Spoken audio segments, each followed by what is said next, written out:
Hello, ഞാൻ ഇന്ന് അലി റളിയല്ലാഹു അൻഹുവിന്റെയും ഫാത്തിമ ബീവിയുടെയും ചെറിയൊരു കഥയാണ് പറയാൻ പോകുന്നത്. ഈ റമളാൻ മാസത്തിലെ ഇസ്ലാമിക് സ്റ്റോറീസിന്റെ ആറാമത്തെ പാർട്ടാണിത്.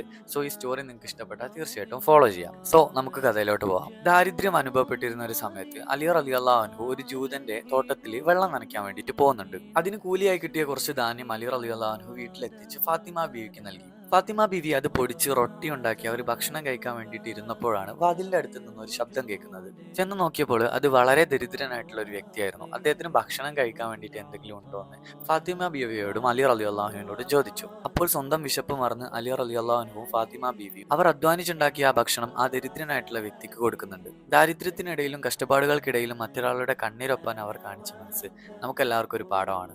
നമ്മുടെയൊക്കെ കയ്യിൽ എത്ര സ്വത്തും സമ്പാദ്യം ഉണ്ടെങ്കിൽ പോലും മറ്റൊരാളെ സഹായിക്കാൻ നമുക്ക് മനസ്സ് വരാറില്ല. സോ ഇതാണ് ഇന്നത്തെ സ്റ്റോറി. നമ്മുടെ കയ്യിലുള്ളത് മൊത്തം വേറൊരാൾക്ക് കൊടുക്കാൻ പറ്റിയിട്ടില്ലെങ്കിലും നമ്മുടെ കയ്യിലുള്ളതിൽ നിന്നൊരു ഭാഗം മറ്റൊരാൾക്ക് കൊടുക്കാൻ വേണ്ടി ശ്രമിക്കുക. സോ അത്രേ ഉള്ളൂ. വേറൊരു സ്റ്റോറി ആയിട്ട് നാളെ കാണാം. ബൈ.